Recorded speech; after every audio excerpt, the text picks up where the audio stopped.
한 사람의 가장 위대한 재능이 오히려 그 사람을 파멸로 이끄는 칼날이 될 수 있다면? 믿으시겠어요? 오늘은 자신의 천재적인 글솜씨 때문에 결국 비극적인 운명을 맞이해야 했던 한 천재 문인의 삶, 그 속으로 한번 들어가 보겠습니다. 이 이야기는 바로 이 질문에서 시작됩니다. 무언가를 만들어내는 강력한 힘이 어떻게 반대로 모든 것을 무너뜨리는 힘이 될 수도 있는 걸까요? 한 인물의 기구한 삶을 통해 그 역설적인 의미를 한번 파헤쳐보죠. 자, 이야기의 첫 장입니다. 정총이라는 인물, 그가 젊은 시절에 보여줬던 정말 압도적인 재능이 어떻게 그를 단숨에 최고의 자리까지 올려놓았는지 먼저 한번 살펴보겠습니다. 바로 이 인물이 오늘의 주인공 정총입니다. 자는 만석, 호는 복제라고도 불렸죠. 고려가 저물고 조선이 막 태동하던 그 역사의 대전환기, 그 한 복판에 섰던 인물이라고 할 수 있습니다.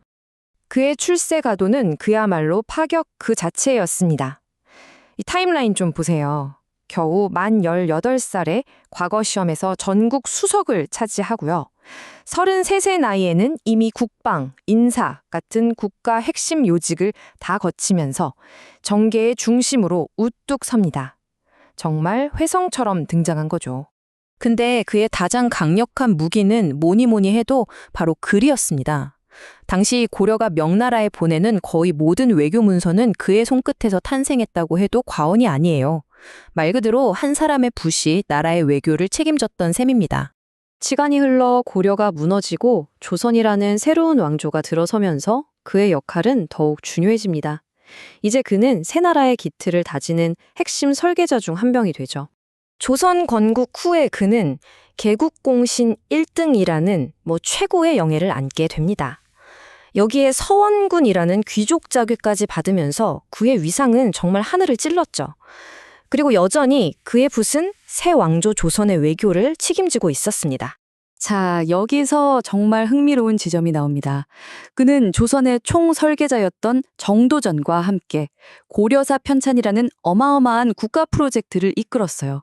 심지어 역사서의 얼굴이라고 할 수 있는 서문을 직접 썼다는 사실은 당시 그의 학문적 권위가 얼마나 대단했는지를 명확하게 보여주는 대목이죠. 하지만 이렇게 영광의 정점에 서 있던 그를 운명을 송두리째 바꿔놓을 사건이 기다리고 있었습니다. 바로 비극의 서막을 연 명나라 사행길이었죠. 1395년 만 37세가 된 정총에게 나라의 운명이 걸린 아주 중대한 임무가 주어집니다. 바로 중국 명나라로 향하는 사절단을 이끌고 황제를 만나러 가는 것이었습니다. 임무는 정말 막중했습니다. 명나라 황제로부터 조선이라는 나라를 정식 국가로 인정한다는 증표, 즉 공식 임명장인 고명과 나라의 도장, 국세를 받아오는 거였어요. 이 임무의 성공 여부에 신생국 조선의 자존심과 안정이 달려 있었죠. 바로 여기서 표전 문제라는 외교 참사가 터지고 맙니다. 조선이 보낸 외교 문서의 일부 표현이 불손하다면서 명나라 황제가 트집을 잡고 경로한 사건인데요. 특히 건국 초기였던 명나라 입장에서는 주변국을 확실히 휘어잡고 싶었을 텐데 조선의 문서에 담긴 일부 표현들이 굉장히 거슬렸던 거죠. 그런데 공교롭게도 문제가 된 그 글을 쓴 사람이 바로 정총이었습니다.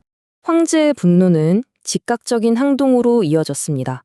그는 그 자리에서 조선 사신단을 전부 잡아 가두라고 명령하죠. 바로 이 순간부터 정총의 운명은 걷잡을 수 없는 나락으로 떨어지기 시작합니다.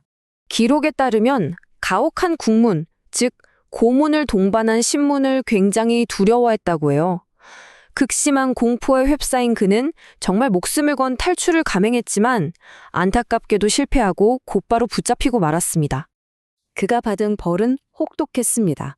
머나먼 이국의 땅, 척박하기로 유명했던 대리위라는 곳으로 유배를 떠나야만 했어요.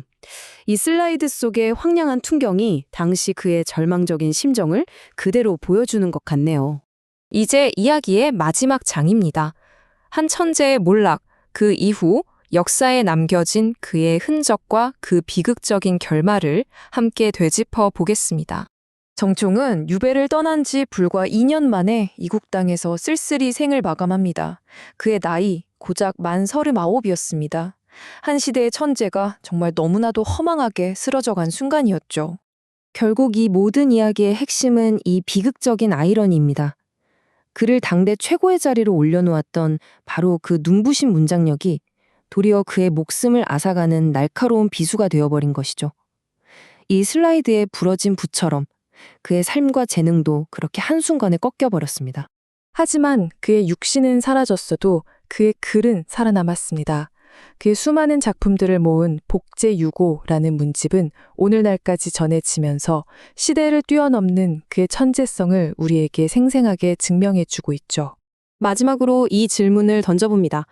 한 사람의 삶이 비극으로 끝났다고 해서 그가 남긴 찬란한 업적과 유산의 가치까지 전부 사라지는 걸까요? 천재성과 운명, 그리고 남겨진 것들의 의미에 대해 다시 한번 깊이 생각하게 만드는 정촌의 이야기였습니다.